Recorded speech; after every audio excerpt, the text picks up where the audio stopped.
In the world of folk and country music, John Denver was a shining star, known for his melodic tunes and lyrics that touched the soul.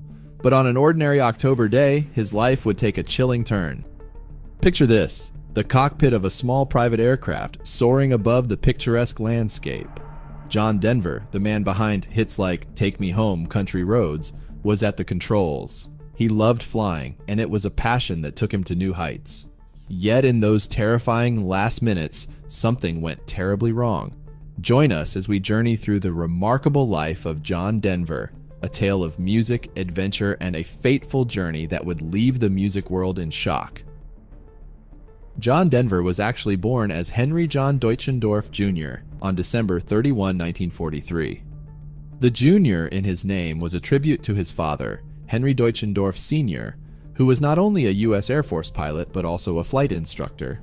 As is often the case with Air Force families, they moved around a lot. They lived in New Mexico, Oklahoma, Arizona, Alabama, and eventually they settled down in Fort Worth, Texas. Growing up, John was quite shy, and their constant relocation made it challenging for young John to form lasting friendships. His happiest times came on his grandmother's farm in Oklahoma, where he heard the classic country music of the era. And a pivotal moment occurred when his other grandmother gifted him an antique Gibson guitar at the age of 11. It was through music that John discovered a way to connect with others. Singing along while playing his guitar seemed to be the key to capturing people's attention. High school was a tumultuous time for him, and by his junior year, he made a bold move. He ran away to California, driven by his strong desire to become a musician. Unfortunately, since his father was a pilot, this adventure was short-lived. His dad flew to California to bring John back home to Texas, so he had to go back to high school and finish it. Once he completed high school, John enrolled at Texas Tech in Lubbock to study architecture. However, music continued to interest him, and it was during this time that he joined a group of musicians called the Alpine Trio. This experience made him realize that he had a real talent for making music, and it set him on the path to becoming a famous musician.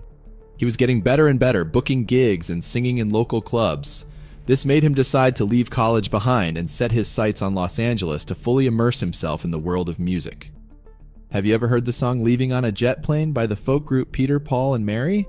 Well, John was the one who wrote it.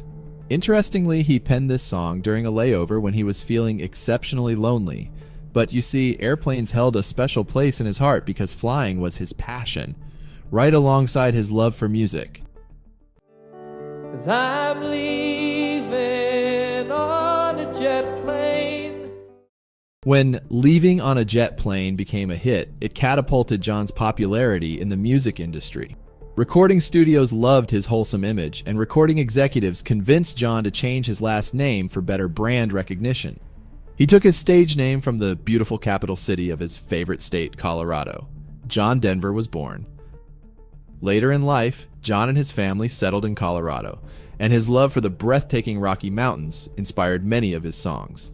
And the name Denver worked wonders for him. Throughout the late 60s and into the mid-1970s, John Denver released 6 albums, and 4 of them were huge hits. Some of his chart toppers included "Take Me Home, Country Roads," "Annie's Song," and "Thank God I'm a Country Boy." In fact, his song "Rocky Mountain High" would become the official state song of Colorado, cementing his legacy in the Centennial State. John was truly an adventurer, always eager to explore the wonders of the world. His adventurous spirit was instilled by his dad, who taught him how to fly. By the mid-70s, John had become an accomplished private pilot, earning certifications for single-engine land, single-engine sea, and multi-engine land aircraft. He even had the skills to fly gliders and went as far as getting trained to pilot a Learjet, a jet aircraft, so he could use it for traveling to his concerts. Over the years, he accumulated an impressive total of over 2,700 hours of flight time. The 1970s were definitely John's peak years. During this time, he recorded and released around 300 songs with an astonishing 33 million records sold worldwide. He even made appearances in television shows and films showcasing his diverse talents. However, as the 1980s rolled in, John's career began to decline.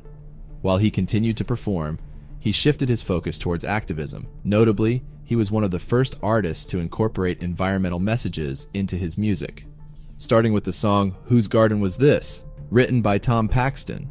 This track marked the beginning of a series of songs he recorded to raise awareness about environmental issues. While the vast and untamed landscapes of the American West fulfilled his adventurous soul, John also found fascination in less traveled frontiers. His curiosity extended beyond Earth's borders, leading him to pursue a unique interest in outer space. In fact, his enthusiasm for space exploration was so great that he went on to take and successfully pass NASA's examination to determine both his mental and physical fitness for space travel. As a result of his qualification, John emerged as a leading candidate to become the first civilian in space aboard the Space Shuttle Challenger. He had great plans to write a song in space, but fate took a tragic turn as he was rejected from joining the expedition. Ironically, this would ultimately save his life, since the Challenger spacecraft exploded during takeoff in 1986. Close friends of John would often describe him as a daredevil, particularly when it came to flying. He had a deep passion for aerobatics and glider flying, often demonstrating his skills by shutting off the engine of his plane about 35 miles from Aspen just to show that he could glide it in safely. In his collection of aircraft, he owned a Crescent Eagle and a couple of Cessna 210Ss.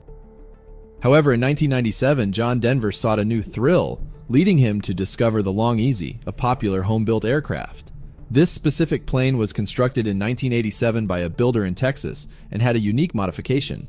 The fuel selector valve, a crucial component that directs fuel to the plane's engine from different tanks, was positioned over the pilot's left shoulder. This modification allowed the aircraft to continue flying without the need for refueling. When John saw the plane for sale, he knew he had to have it, and he contacted the owner. It was love at first sight.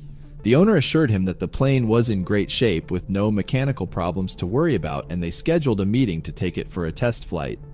On September 27, 1997, John sealed the deal, purchasing the plane for $56,000. He had big plans for it, including a fresh paint job and a new registration, N555JD. While the plane was getting its makeover at an aircraft paint shop, John continued his tour, with his last concert in Corpus Christi, Texas, on October 5, 1997. He appeared vibrant, full of life, and his performance was nothing short of spectacular. Little did he know the fate that awaited him. On Saturday, October 11, 1997, John visited the paint shop with the same flight instructor from before. They took off in the plane, and the instructor conducted a thorough check, including 2 touch-and-go landings and some slow flight maneuvers, all lasting about half an hour. They also went over the aircraft systems, paying special attention to the peculiar placement of the fuel selector valve. The instructor gave it a thumbs up, and John was ready to take to the skies. The next day, Sunday, October 12th, John went to play golf with friends. They urged him to stay for another round, but John couldn't contain his excitement to fly his newly acquired toy. Dressed in green pants, a colorful sweater, and cowboy boots, he arrived at Monterey Peninsula Airport in Monterey, California. The weather was perfect for flying, with clear skies and gentle winds. He conducted his pre-flight inspection, but the unusual location of the fuel selector valve bothered him. He had already started the process of relocating it to its original position. He had mentioned that reaching it was a bit of a challenge, but he planned to set the autopilot before reaching back to switch tanks.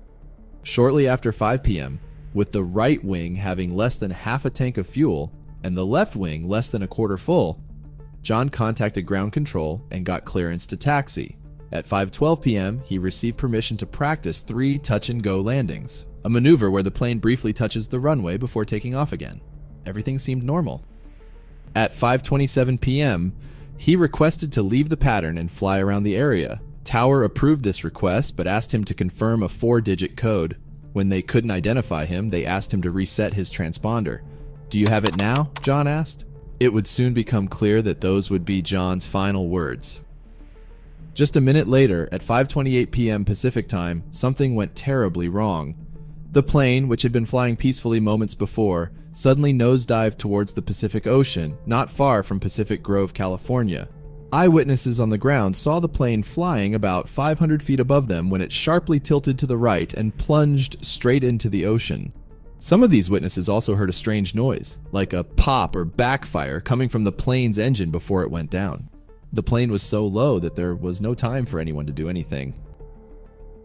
The wreckage was mostly recovered from an area about 30 feet deep. Aligning with what the eyewitnesses had described, the front of the plane was severely damaged, indicating a nosedive impact. The post-mortem report confirmed that John had suffered multiple blunt force traumas. This was a non-survivable crash. In a remarkably quick response, just 3 minutes after the plane hit the water, search and rescue teams arrived at the crash site. However, it would take them the entire evening to retrieve all of John Denver's major body parts from the water in about 25 feet of ocean. In the aftermath of the crash, the NTSB wasted no time in launching an investigation to unravel what happened. Their quest for answers led them down several potential paths. Firstly, it was discovered that John had faced some challenges in the past that had prevented him from obtaining a medical certificate necessary for flying. In 1993, he had a run-in with the law, getting arrested for drunk driving. Fortunately for him, the judge went relatively light on him, and John pleaded guilty, resulting in probation and a $372 fine. However, just a year later, in 1994, he found himself in trouble again, this time crashing his Porsche into some trees while under the influence of alcohol. It became evident that John had been struggling with substance abuse problems. He even once admitted that the inspiration for Rocky Mountain High had been fueled by the influence of LSD and marijuana. To add to his troubles, in the same year of 1994, he accidentally collided his Christian Eagle plane with a Cessna at a runway intersection in Jackson Hole. These incidents painted a picture of a man grappling with alcohol-related issues. John had reported to his doctor in 1995 that he was consuming 2 to 4 drinks per week when he's traveling, and there were no reported instances of alcohol abuse. However, due to his prior run-ins with the law and his failure to comply with certain requirements, the FAA no longer considered him medically fit to fly. In March of 1997, he received a certified mail notification from the FAA, revoking his medical certificate. But despite this, he continued to fly. The exact reasons for this disobedience remain unclear, but it may be attributed to John's daredevil nature and his love for taking risks. However, the blood pathology results following the crash revealed no presence of drugs or alcohol in his system. Ultimately, the NTSB concluded that the fatal distraction came from the inconvenient placement of the fuel selector valve, diverting John's focus from flying. They theorized that John's plane crashed because he unintentionally maneuvered it into a nosedive due to his inability to reach the handle. According to other pilots who were familiar with this long, easy aircraft and had flown it, to change the fuel selector, a pilot had to go through a complex process. 1. Remove his hand from the right side control stick. 2. Release the shoulder harness. 3. Turn his upper body 90 degrees to the left to reach the handle. And 4. Turn the handle to another position. 2 pilots even shared their experiences of accidentally running a fuel tank dry, which nearly resulted in a catastrophic situation due to the challenging location of the fuel selector and sight gauge that shows how much fuel was still left in the tank. In fact, when NTSB investigators actually got into a long easy to try out these maneuvers, they noticed that they often accidentally pressed the right rudder pedal with their right foot while turning. This shows just how tricky the whole process was. Investigators also discovered that John hadn't refueled the plane before taking off. If he had filled up the main tank, he wouldn't have needed to switch fuel tanks mid-flight using the valve. Interestingly, John didn't file a flight plan either, and he casually told a mechanic that he didn't need to add fuel because he expected to be in the air for only an hour. Sadly, he couldn't have known that he wouldn't make it back from that flight. John's life was tragically cut short at the age of 53. However, John Denver's death could not dim his legacy, which continues more than 2 decades later.